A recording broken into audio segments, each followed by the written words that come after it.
Blimey, Harry, didn't you ever wonder where your mum and dad learned it all? Learn what? You're a wizard, Harry. I'm a what? A wizard. And a thumping good one, I'd wager, once you trade up a little. No, you've made a mistake. I mean, I can't be a wizard. I mean, I'm just Harry. Just Harry. Hello there, lovelies. Welcome to my channel, or welcome back to my channel. You may notice if you've been here before that I have a bit of a different setup.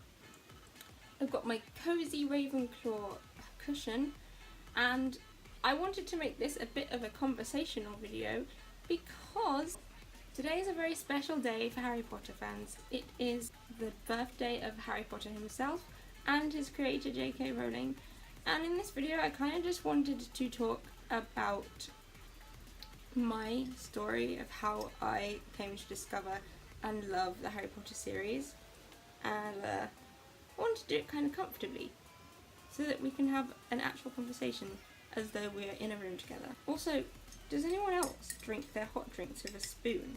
My Harry Potter story started back in 2001 when I was just a kid. It was November 2001 and I was 6 years old, and my cousin was going to a pre-show of this amazing new film series that I had never heard of because I was like 5. What did I know about film series?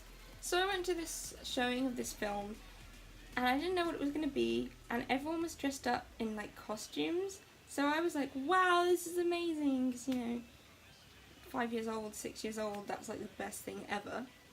And from the very first scene, I remember it really clearly. I was just so fascinated. I don't think my eyes left the screen. And I just fell in love from that moment with that series, and also Daniel Radcliffe, because, I don't know, 6-year-olds can have crushes too, you know. So I didn't know it was a book series, actually. I guess when I was 5, I didn't really understand that people wrote books, and then books were turned into films. Then I was going out with my cousin again, and we went to this like charity bookstore thing, and that was where I got my first copy of Harry Potter and the Philosopher's Stone. Sorry, I just had to go get the book. This is the copy that 5-year-old me, or 6-year-old me, was bought at this shop. It's like super yellow. The pages are yellowing. It's very old, and for some reason I stuck a sticker on it, and I regret it because I can never get it off. Like, it's really hard to get off, so it's stuck there. I put it on there because I had 2 copies of the book, and so I needed to know that this one was like the original, so I stuck a sticker on it, as you do. So anyway, after that I kind of grew up listening to the Jim Dale version. I didn't read it myself just yet because I was still quite young. I could read quite advanced books for a kid, but I was still young. So I listened to Jim Dale because my auntie actually somehow got the American version of the audiobooks and not the English one. And then as I got older, I really started to understand kind of why I liked Harry Potter. I always say that books are something incredibly special because they can shape who you are. Like, Harry Potter isn't who I am. Harry Potter doesn't make me who I am.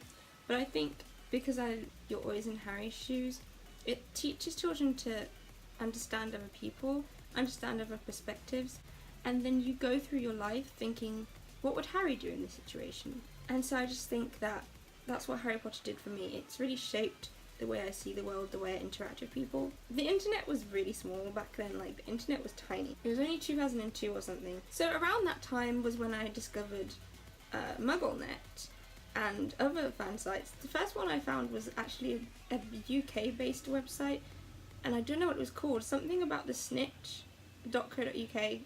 I don't remember what the address of the website was. I was devastated when it ended. I was so sad. They did like really cool things, like having Fred and George trying to figure out Muggle email, and they called it E-Owl or something. It was really funny. I don't know. I actually wrote to Emma Watson when I was 9. I need to get my tea again. I actually wrote to Emma Watson when I was 9. It was really sweet. I don't have the letter anymore. But I wrote to her saying, I loved your portrayal of Hermione Granger in the Harry Potter series. Because I was just that child. I was that 9-year-old. I wanted to be just like her. So around 2005-ish was when it sounds crazy, but that was when I actually started reading the books for myself. I'd say by the time Order of the Phoenix came out, I'd read all of the books that I could have read, which was up to Half-Blood Prince. So Half-Blood Prince was the only book that I got to be part of the mystery of what was going to happen in the next book. I mean, it was really nice to be part of that for the one book that I was part of it from. Oh, okay. So in 2007, we all know that the last book was released. We pre-ordered the Deathly Hallows for me, and it came very early in the morning. It was about 7 in the morning. I remember it well. I was supposed to be going on a residential holiday trip with like some other visually impaired kids my age on an adventure holiday, and the book came and I freaked out. It was a momentous moment in my life. I held that thing like it was a precious baby. It was hardback. I'd never had a hardback Harry Potter book before, and it was a very special day. But I wasn't allowed to take the book with me on the holiday just in case I lost it. So there was me, like, I can't start reading the book with everyone else. I can't start reading the book with everyone else. It's not fair. I've never got to do this with everyone else before because I've never been in the fandom with the books like I had been now. So yeah, that was sad. But the funny thing was that on the way to the place that we were going to, I think it was in Kent, I happened to be in a lift or an elevator with this one guy, and he looked at me and I looked at him, and he had the Harry Potter book in his hand. He was literally reading it in the lift, and I smiled at him, and he smiled back, and he said, "It's the day." And I was like, "It is the day. It's the day today." And it was so great. Like, the buzz around the community, it was like if you saw someone with a Harry Potter book, everybody knew. And when I got to the residential holiday, there were 2 other Harry Potter fans there, and they had their books with them, so I was like trying to get them to let me read theirs. But it was such a nice feeling to know that our little community was coming together. I just love the Harry Potter fandom, and that is one reason why it's so important to me, these books, because the friends you make are incredible people. So when I started college, I started writing fan fiction, and it was a really hard time of my life, a very, very hard time of my life. It was a very dark, very, very dark time, and I wrote Harry Potter fan fiction on Wattpad to, like, ease the pain and to express myself, and it really was healing for me to do that.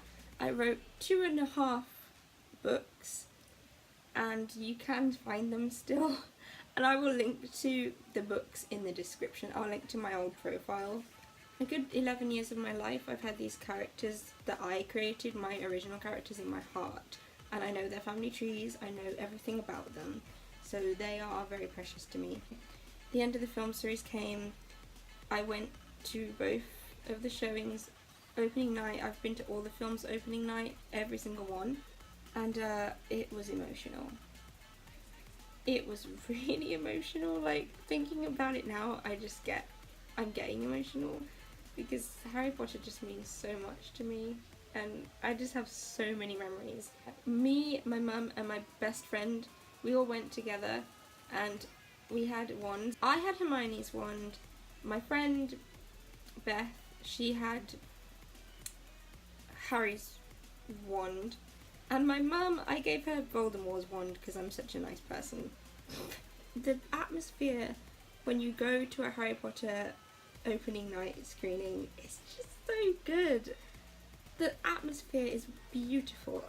I'll always miss that, and I'm so glad that Fantastic Beasts exists now, so we can do it all over again. Except this time we don't know what to expect at all. So yeah, the studio tour came out around maybe 2012, I'm not sure.